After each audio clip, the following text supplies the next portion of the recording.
Muy bien, entonces vamos a analizar el siguiente ejercicio. Esta es una aplicación del ejercicio anterior que se utiliza para encontrar el epicentro de un sismo. Entonces dice el enunciado, esta es una explicación de qué son las ondas P y las ondas S. Cuando se produce un terremoto, antes del terremoto ocurren sismos, vamos a decir, menores, que avisan pues de la llegada de ese terremoto, ¿verdad? De esto habla este ejercicio. En un terremoto se transmiten ondas que viajan por el interior de la Tierra. Este tipo de ondas se llaman ondas internas, por la razón antes explicada. Ondas internas, centrales o de cuerpo, que transmiten los temblores preliminares de un terremoto. O sea, antes del terremoto hay temblores preliminares, pero poseen poco poder destructivo. Las ondas de cuerpo se dividen en dos tipos: ondas primarias, ondas P, y ondas secundarias, ondas S. En parte el que se llamen primarias tiene que ver con que viajan con diferente velocidad y unas ondas llegan primero que otras a otros diferentes puntos, ¿no? Las ondas P, es decir, las primarias, pueden viajar a través de cualquier tipo de material, mientras que las ondas S pueden viajar únicamente a través de sólidos. O sea, las ondas S no se propagan en el mar, por ejemplo, pero sí a través del terreno, ¿verdad? Bueno, son generalidades. Las ondas S viajan al más o menos al 80% de la velocidad de las ondas P. Son más lentas las ondas S. Viajan con diferentes magnitudes de velocidades, ¿verdad? Otros detalles que se indican es que las ondas S tienen mayor amplitud que las ondas P, y las ondas S se sienten con más, perdón, las ondas P se sienten con más fuerza que las ondas S.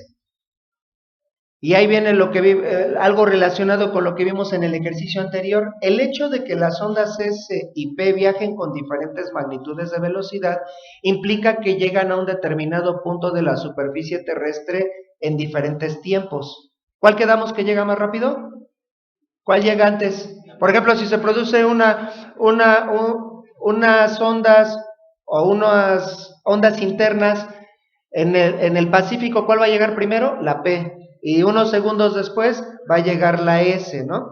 Entonces, dice, el hecho de que las ondas S y P viajen con diferentes magnitudes de velocidad implican que llegan a un determinado punto de la superficie terrestre en diferentes tiempos, y dicha diferencia de tiempos puede aprovecharse para determinar, entre otras cosas, la distancia de dichos puntos al punto donde se originó el sismo, e incluso la ubicación exacta del epicentro.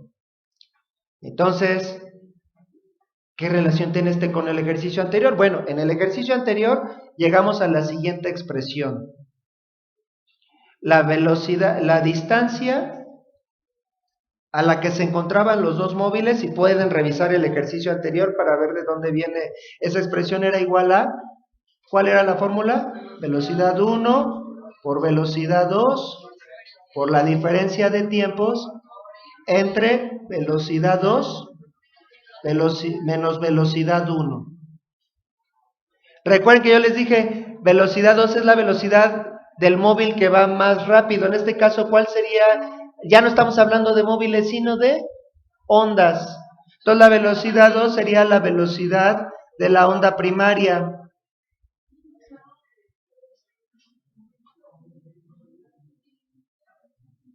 Y la velocidad 1 sería la velocidad de la onda secundaria. Entonces, como ejemplo, y son más o menos datos cercanos a los reales, Por ejemplo, si la onda P tiene una velocidad de 5,000 metros sobre segundo, sí, estamos hablando de ondas, 5 kilómetros en un segundo. Más o menos de donde nos encontramos ubicados llegarían al metro deportivo 18 de marzo en un segundo, ¿verdad? Mientras que las ondas secundarias alcanzarían menos distancia, de aquí al metro Carrera, más o menos en un segundo, ¿verdad? Entonces dice, como ejemplo, considere que la onda P tiene una velocidad de 5,000 metros sobre segundo.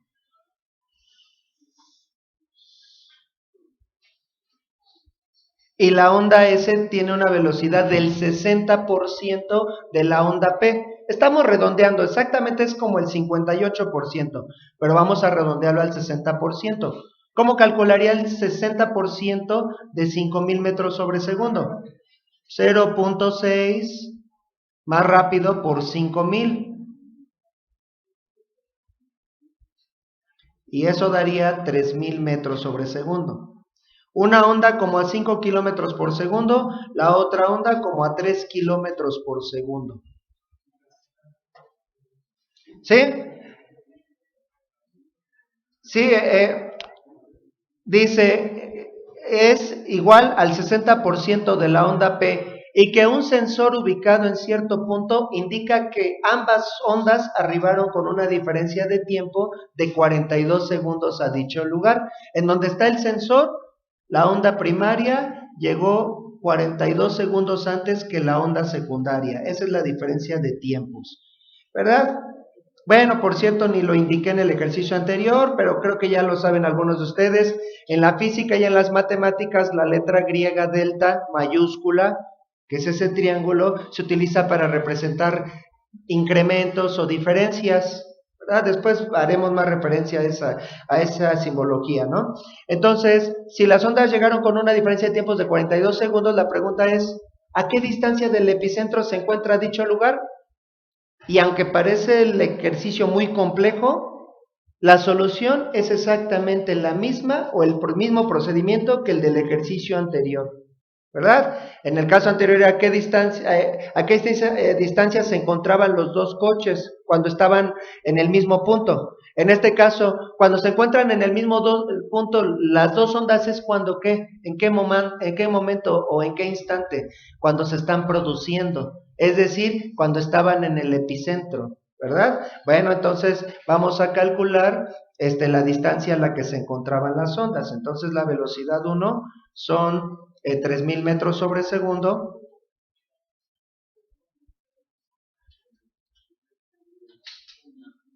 por la velocidad 2 por 5.000 metros sobre segundo. Vamos a tener unos números algo grandes por 42 segundos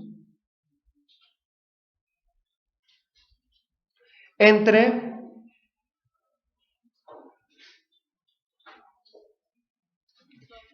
2.000, bueno, vamos a poner el desarrollo entre 5.000 metros sobre segundo menos 3.000 metros sobre segundo, para que cuando estudien no digan ni de dónde salió ese 2.000, ¿verdad? Todo lo tengamos claro, menos 3.000 metros sobre segundo. Ya no voy a hacer el análisis de unidades, solo lo voy a hacer en dos pasos. Para saber por qué quedan metros, pueden ver el ejercicio anterior, pero de todas esas unidades van a quedar metros. Entonces, si multiplicamos 3.000 por 5.000, va a dar un número muy grande, 3.000 por 5.000 y luego por 42, 630 millones.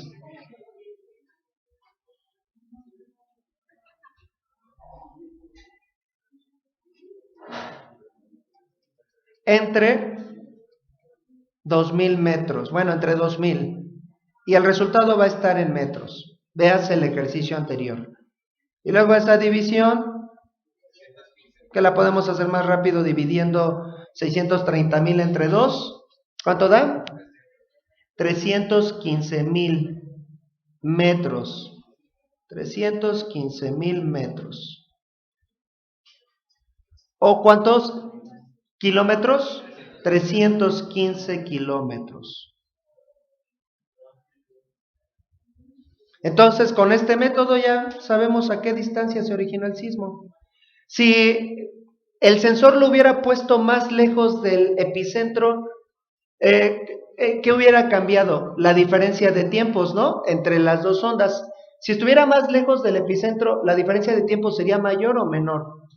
Mayor. Entre más lejos estemos del epicentro, las ondas van a llegar con una diferencia de tiempo mayor. Si el sensor estuviera más cerca del epicentro, la diferencia de tiempo sería menor. Ese sería el resultado. Con esto estaríamos encontrando, bueno, lo que voy a decir a continuación es adicional. Hasta ahí termina el ejercicio. Con esto ya sabemos dónde está el epicentro. No. Por ejemplo, digamos que tengo 3 puntos en donde tengo sensores, ¿no? Consideren esta situación. En el punto A, B y C se pusieron 3 sensores para medir la diferencia de tiempos entre las ondas primarias y secundarias. ¿Y esos tiempos qué se indican? Indican precisamente esa diferencia de tiempos entre las dos ondas. ¿Cuál de los 3 puntos estaría más cerca del epicentro y cuál más lejos? El punto más cercano al epicentro, ¿cuál sería? El punto C. Entre menor sea la diferencia, es que las ondas estuvieron más cerca del epicentro. ¿Y el más lejano? El B. Pero, por ejemplo, vamos a decir que con esta diferencia de tiempos, no es el caso, calculamos que el epicentro está a 250 kilómetros. Yo no, con eso no puedo saber en dónde está el epicentro. Lo único que es, ahí tengo muchísimas posibilidades. Yo podría trazar un círculo alrededor de ese punto con un radio de 250 kilómetros y en cualquiera de esos puntos pudo estar el sismo. ¿Qué haríamos para poder encontrar el epicentro? Hacer lo mismo pero con otro punto. Por eso se necesitan varios sensores. Por ejemplo, si en el punto A, déjenme hacer un círculo un poco más grande. Si en el punto A, con esa diferencia de tiempos, calculamos que el epicentro estuvo, hace ratito nos salió a 350 kilómetros, 315. Vamos a decir que en el punto A nos quedan 350 kilómetros. Eso ya me reduce solo a 2 posibles ubicaciones del epicentro. El epicentro pudo haber estado o en este punto o en este punto. ¿Qué necesitaríamos para saber cuál de los 2 puntos es el epicentro?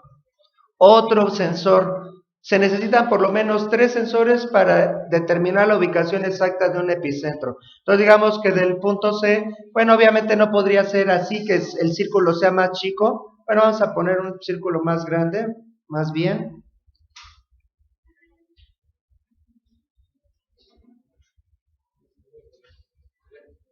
Entonces, si el punto C, como tiene una diferencia de tiempos mayor, tiene un radio en donde pudo haber estado el epicentro mayor, entonces no quedaría de otra más que el epicentro estuviera ubicado en este punto, ¿verdad? Y a este método, como se utilizan 3 sensores, se le llama triangulación. Y ese método se utiliza no solo para ubicar epicentros, sino se utiliza para muchas cuestiones relacionadas con ondas, ¿verdad? Vean entonces cómo un ejercicio de movimiento rectilíneo uniforme se puede utilizar para un cálculo de algo que puede tener una utilidad. La verdad es que sería difícil que el epicentro estuviera en esa parte de la República Mexicana porque la mayoría de los sismos tienen epicentros en las costas de Guerrero, Oaxaca y Michoacán, ¿verdad? Pero el terremoto del 2019 del 2017, el del 19 de septiembre, no tuvo un epicentro poco común, ¿verdad? Por eso también fue tan sorpresivo ese sismo. Bien, este es el ejercicio de movimiento rectilíneo uniforme, también con 2 móviles.